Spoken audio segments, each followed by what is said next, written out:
Once again, good morning to everyone to our live Q&A webinar on Facebook Live, where I answer and engage with you in relation to whatever family law related questions you may have. Although the topic is child custody or child maintenance and child custody, you are welcome to pose any questions regarding divorces, guardianship issues, passport applications. I think they fall under guardianship rights, relocation, and so on. Feel free to pose whatever questions you may have regarding that. It will be greatly appreciated, and I'll try to engage best as possible with you. Please note, it needs to be posted on the Advocate Mohammed Abdullah Facebook page. I'm looking at that specific page. Lastly, many people have requested, and they are still doing so, can they pose a question before the time? And I will pose it on our whiteboard the next day, most probably, and later on when they come from work or when they have time, they can view the video where I have dealt with a question. I have decided I will be doing that from now on, but it needs to be posted on the Advocate Mohammed Abdullah Facebook page, in the sense of you need to send me a message on that page. Therefore, if you want to have a question answered from me on Facebook Live, for me to post that question on our screen, but for you to view the answer later on, please send me a message on the Advocate Mohammed Abdullah Facebook page, not my personal Facebook account. However, the Advocate Mohammed Abdullah Facebook page, send a message stating there, please answer the specific question, and the next morning when we are preparing the specific stream, we will copy and paste that specific question onto the screen and deal with it. So when you have time and you want to view the video, I will deal with that. I hope that answers that specific query or that specific request. Here we have the first question. Thank you very much for that. Let us copy and paste it onto the whiteboard. Okay, that's question 1. It goes as follows. Where does the NPA fit into an arrear child maintenance claim when it has been converted to a criminal trial? The NPA, I would presume, is referring to the National Prosecution Authority. The prosecutors at court, so if you go to court and you're involved in a criminal matter, there will always be a prosecutor trying to find you guilty, basically. He prosecutes the case. They're not persecutors, they're prosecutors, and they have an obligation to make sure that justice prevails. You, on the other hand, will have your defense attorney or your defense advocate defending you. The prosecutor will put a charge sheet before you. The magistrate will obviously be in court to ensure that justice prevails. However, the NPA has the authority to prosecute crimes and offences within South Africa. Therefore, if a person has not complied with a maintenance order, in answering this question, it's possible for that person to be prosecuted because that person has committed a criminal offense. Under those circumstances, the complaint will be laid at the maintenance court. They will open up whatever documentation, whatever files or folders, charge sheets, dockets, and etc. necessary in order for them to proceed with a necessary complaint. And that will be sent to the prosecutor. The prosecutor, the NPA, will have a look at it and he will decide now whether or not he will proceed with that specific complaint or that specific offense for not complying with the maintenance order. That's it. That's the long and the short of it. And then the prosecutor will either cause you to appear at the criminal court, and when the trial runs, he will prosecute you. He will call the complainant to court. In this case, for example, let's say the mother, she'll come on the witness stand, that he or she will be his first witness, the complainant. The complainant will stipulate in court, I appeared in the maintenance court many years ago. The court granted a maintenance order. Here's a copy of the maintenance order. The maintenance order stipulates specifically that the father should pay maintenance for this amount of money on a certain date. The father has not complied with the maintenance order, which is a criminal offense. We are here today and the father is in arrears of 10 months of maintenance. That's the long and the short of it. You present all the information. If the father has to pay within a bank account, you show your bank statements, it gets presented as exhibits. The magistrate sits in the middle on nobody's side. He or she just wants to get justice to be seen. And once you are done with your specific testimony, the accused or the accused in the specific matter, for our example, the father, he will, either him or his attorney will cross-examine you. They will most probably try to say, no, there was an agreement in place that he will not be paying maintenance, there's an understanding in place, or he has been paying maintenance and he paid it to you in cash, whatever the case may be. And then that will be it, most probably examination in chief and cross-examination where you are concerned, that's all finalized. There may be re-examination by the prosecutor, the NPA, afterwards. And if there are no other witnesses, for example, maybe monies had to be paid into a different account in a different way, you might want to call those specific witnesses, all to prove that the person has not complied with the maintenance order. Once that is done, the state might close their case, and then the defense comes, and then the father will come on in our example, and he will now say, no, I have complied with the maintenance order, here is my evidence, here's my proof. Or we came to an agreement, the mother understood that I could not afford the maintenance in the first place. There was an agreement that I should no longer pay maintenance, whatever the case may be. And whatever he says, but he will have to prove his case, and he will have to prove that he was not in violation of the maintenance order. At the end of the day, the court will make a decision. If he was in violation, they will obviously do the necessary sanctions. There's a few that they can do, but the person could get up to 3 years jail time for not complying with maintenance orders. And that's the long and the short of it, and I hope I have answered your question. That's the role of the NPA, the National Prosecuting Authority, and the prosecutors at the bottom appear in court, act on behalf of the National Prosecuting Authority. So let us move on to our next question. So that was question number 1. I think we have an addition to question number 1, and we have question number 2. Let me first add the addition, and let me type in question number 2's question so we can have a look at it and not forget to deal with it.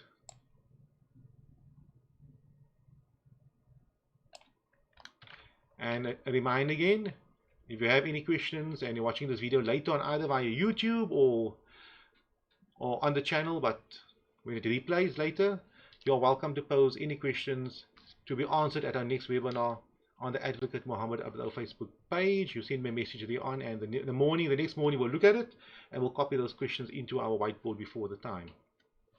Let me just complete with question number 1's question, and it goes further. So if you have been prosecuted, have you then been found guilty already for contravention of Section 31 of the Maintenance Act? Why then do you have another trial? There is only one trial. The person might refer to a different application. Prosecution, you can't be found guilty by prosecution. You can only be found guilty if the magistrate finalizes its trial and the magistrate makes a decision, provide a judgment that you are guilty of non-compliance or Section 31 of the Maintenance Act. That's it, full stop. So there's not 2 trials. They must find you guilty, and the only way they can find you guilty is through a trial. There could be an additional inquiry later on, with a criminal court refer this matter back for an inquiry at the maintenance court. That is also possible, but that's something else. I hope that answers that specific question for question number 1. If you want to add anything else, just let me know in your comments that you are question number 1. Okay, question number 1 says, thank you, you are welcome, and you're always welcome to pose any additional questions you may have later or tomorrow. Question number 2, let us deal with that.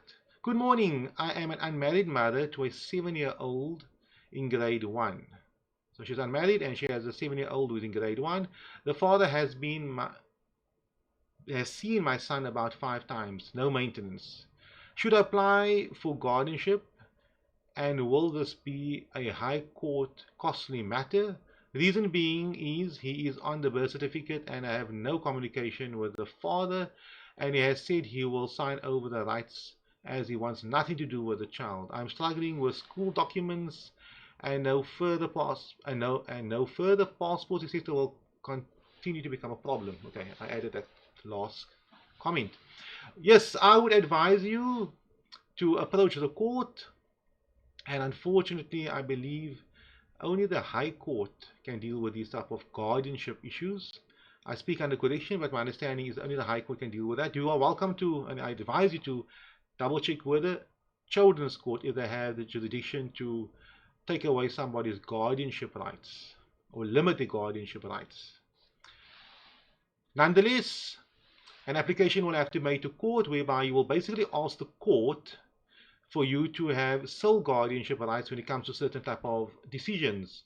One would be, for example, an application of a passport for the minor child to leave the country, maybe go on holiday with you after COVID-19 comes to an end. The others would, for example, be when it comes to educational issues. The schools might say, okay, we see on the birth certificate that the father is a biological father. Way easy. You'll have the problem all the time. Then you'll have to explain, I do not know where the father is, or the father does not want to get involved in the child's life, and so on. Under those circumstances, obviously, you want to avoid having to explain yourself all the time. Then you will show the court order stipulating that you have the sole decision making when it comes to these type of guardianship rights, a minor child's education, enrollment to schools, purchasing of property, and so on.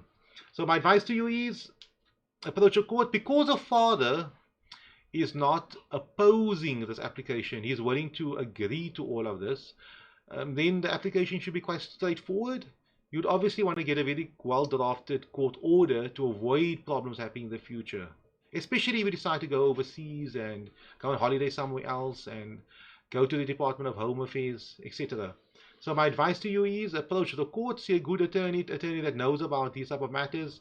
Generally, I would make this application in the High Court. I never done in the Magistrates Court before because I do not think the Magistrates Court has jurisdiction with it regarding that.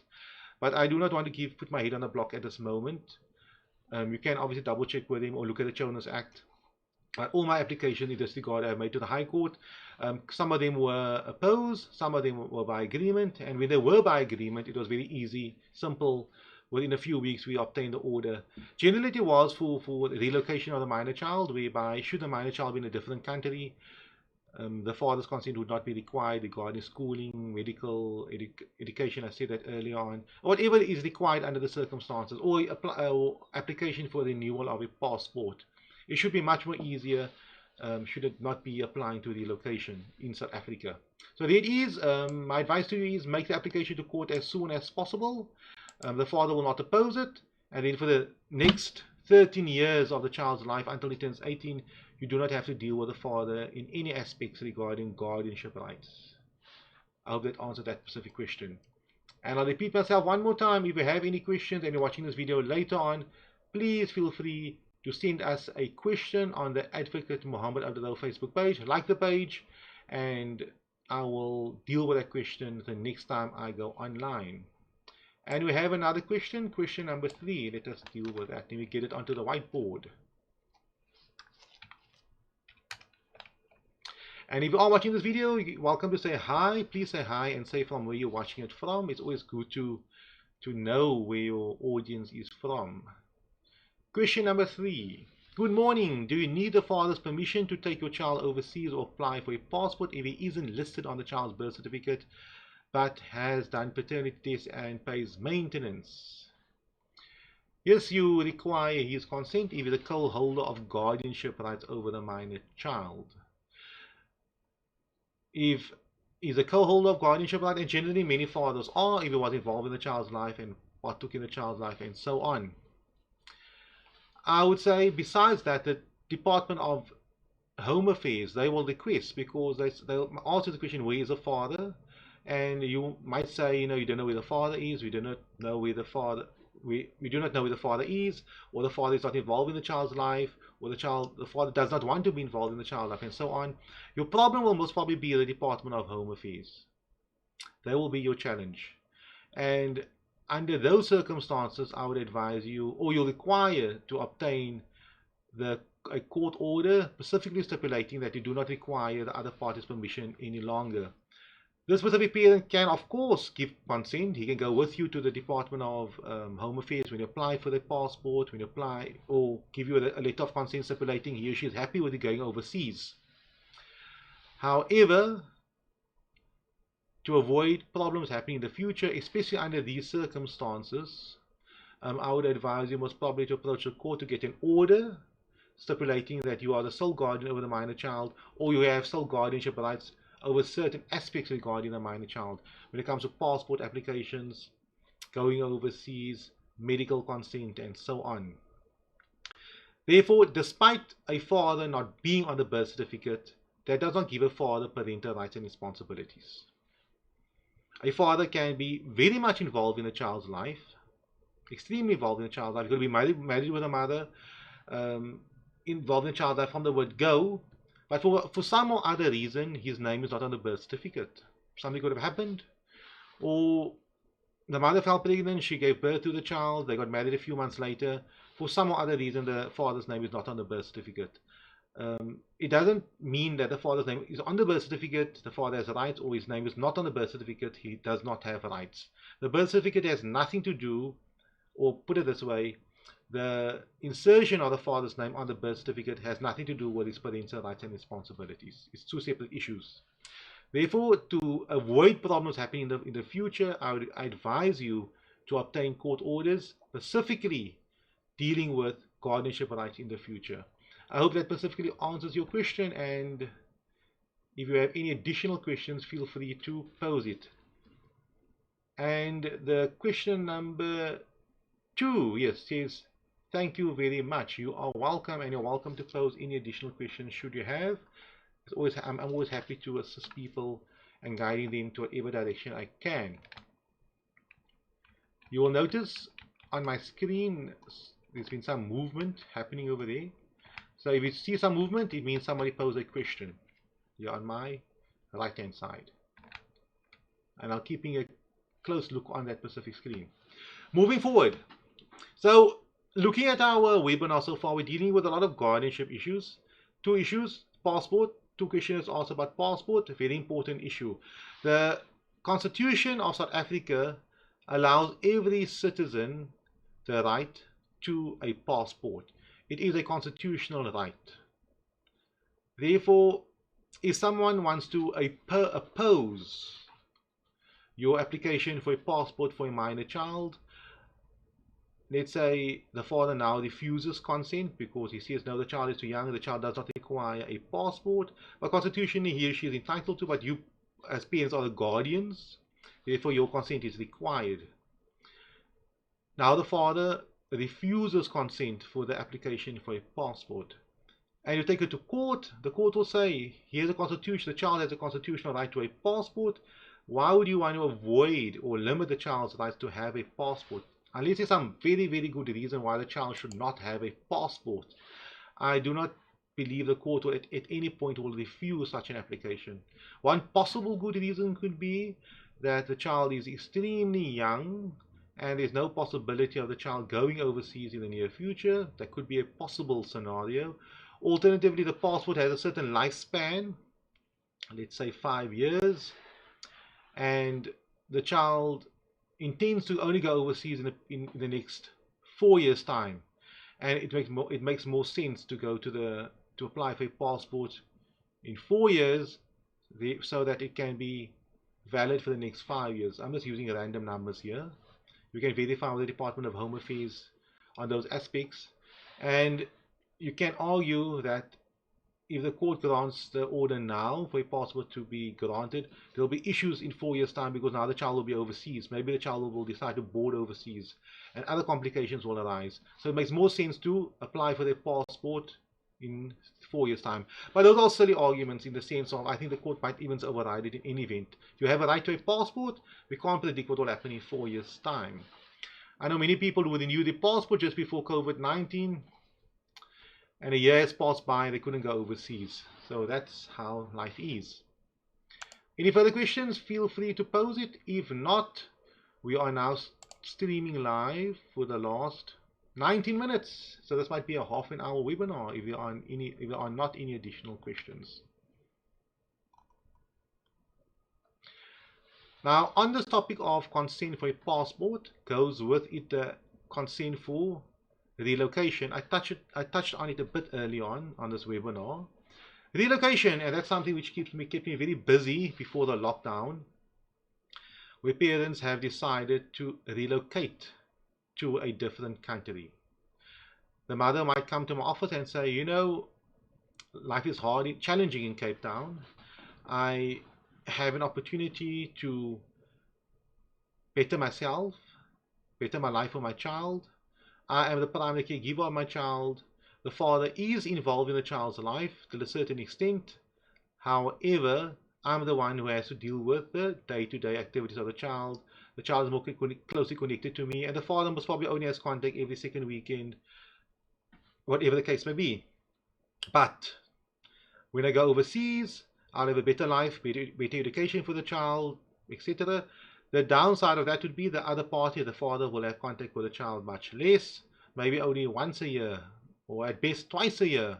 Once a year when the child comes visit his grandma, his uncle and nieces and uncle and cousins in South Africa, once a year. And the second time might be when the father visits the parties, let's say, example, Canada. That's the situation, but the mother will say, you know, in South Africa I'm earning, let's say, for example, 100 rand, but they'll earn 1,000 rand. I'll earn much, much more. I'll be able to better my life for me and the child, and we will not have to struggle so much here in South Africa. It's a difficult argument. It's a difficult thing to deal with, because on the one hand, the child will not have any contact, regular contact with a parent in South Africa. But can a parent living in South Africa demand and say, no, mom, you need to stay in South Africa, because if you do not stay in South Africa, I will not have contact. But then again, the father, again, he can decide to go overseas without even consulting with the mother, even if he has to have contact every second weekend with a child. He can say, no, I'm not going to Canada. I do not have to consider anyone. So it becomes a bit of a difficult situation, where the father might not be able to support the mother as much as he would want to, or what she requires, and all these conflicting rights comes in.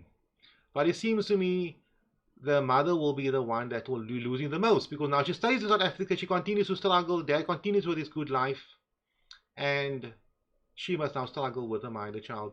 If she could have gone overseas, look after herself, better herself, but then the father will not have contact, but he will continue with his life. We have Zoom, we have Facebook, we have FaceTime, we have WhatsApp video. So those are stuff to consider. It's a difficult decision to make. I do not want to preempt what the outcome of such an application will be going to court, but the court will obviously have to determine what is best for the minor child under the circumstances. Will it be better for the minor child now to remain in South Africa? This parent that now lives in South Africa, in our example, the father, can he care for the child then? Does he have the facilities to care for the child? Maybe he remarried, maybe has his own children as well. So is he demanding and stipulating, no, the child must stay in South Africa with the mother, cared for by the mother, but he's not willing or capable of caring for the child in the first place. So it places a great demand on the mother, and also limiting her liberty and so on. And she has a constitutional right to travel the world and enjoy life. But the problem we have is the father, he will not see the minor child, which is also extremely important, because the child needs to see both parents. So that's the conflict. It's a huge conflict. The court will determine what is best for the child, and if it's best for the child to go with the mother overseas, relocate with her, the court will make that decision. If it's best for the mother to stay in South Africa, stay struggling, and for the father to have his every weekend contact, because he wants his every weekend contact, the mother must continue struggling. The court will make that decision. I'm not preempting. I'm just giving you various scenarios and various arguments that might apply. I saw another question came in, and let's deal with that question. I'm highlighting it now. Question number 4. I have so many windows open in front of me. I must find out what window applies. We're on the whiteboard. Good day. Could you please advise if a parent's access has been removed and has not made any effort to go through mediation? How do I go about getting a passport, as we have no contact as per the court ruling? If the other party does not have contact with the primary caregiver of the minor child, then you will have to go to court and get the court to give an order in relation to the passport. Basically what the court does is the court looks at the matter, and the court will now decide whether or not it's best for the minor child to obtain a passport. So if one parent does not want to give consent, or the one parent cannot be found, the order will basically stipulate that the applicant, generally the mother, may apply at the Department of Home Affairs for a passport for the minor child. They stipulate the minor child's name and ID number without the consent of the respondent, meaning the father. And that's it. If the Department of Home Affairs see that order, they will just proceed with the application, and when it comes to the father's signature, they will leave it empty, because the court order says only the mother's consent is required. Therefore, if a party has no access to the minor child, if I'm reading the example now correctly, if the party has no access to the minor child, but the court order does not stipulate that one parent has sole guardianship over the minor child, under those circumstances, both parents are co-guardian, and both parents' consent is required. And under those circumstances, if one parent cannot be found, who is a co-guardian, or refuses contact, you approach a court, and the court will decide what's best for the minor child. That was my comment to the comment of questioner number 4. If you have any additional comments to add to that questioner number 4, please feel free to do so, and I will try to deal with that. But I see we have questioner number 5 now. Let me deal with questioner number 5. Copy it onto the whiteboard. Just a bit of an interlude, as I mentioned earlier on. If you have any questions and you're watching this video later on and you have specific questions, please make use of the Advocate Muhammad Abdul Facebook page and pose your question there.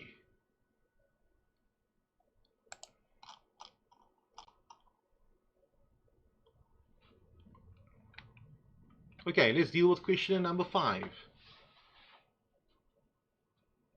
If we're busy with an arrear maintenance case and the father still isn't keeping up with maintenance payments, even though we have a maintenance order in place, what can happen, or what am I to do?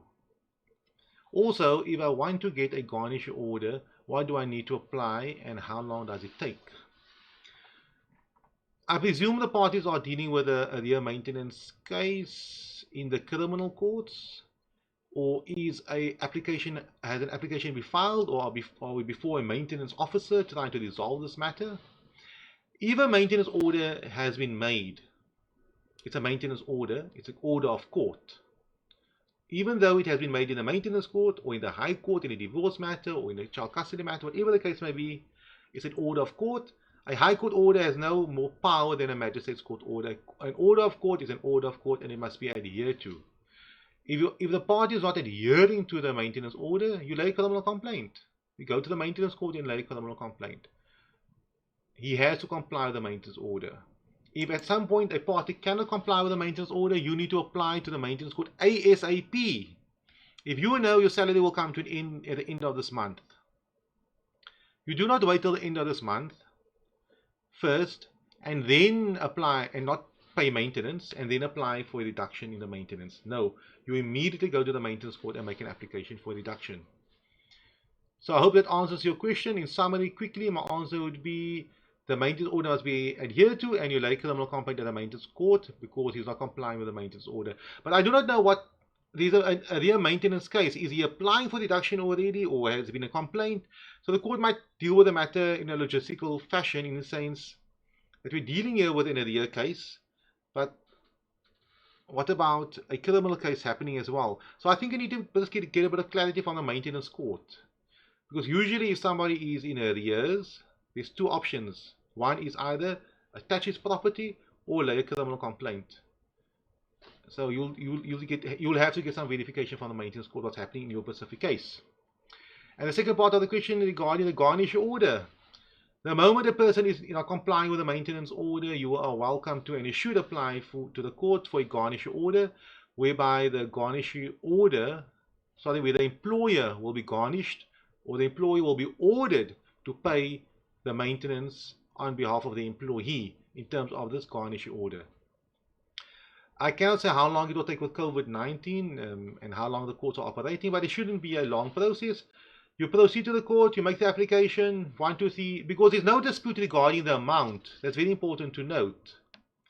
So it's not a long procedure whereby you have to show your income and expenditure. All that you have to show is there's a maintenance order in place, the party is not adhering to it, that's it. And the court should grant a maintenance order. There might take some time for them to get the specific order to the employer, and for the employer to put it onto their system and make it happen. But that's some logistical issues, but it shouldn't take that long at all. That was question number 5. Thank you very much for that. I hope I answered your question, and the long and short of it is go to the main Discord as soon as possible.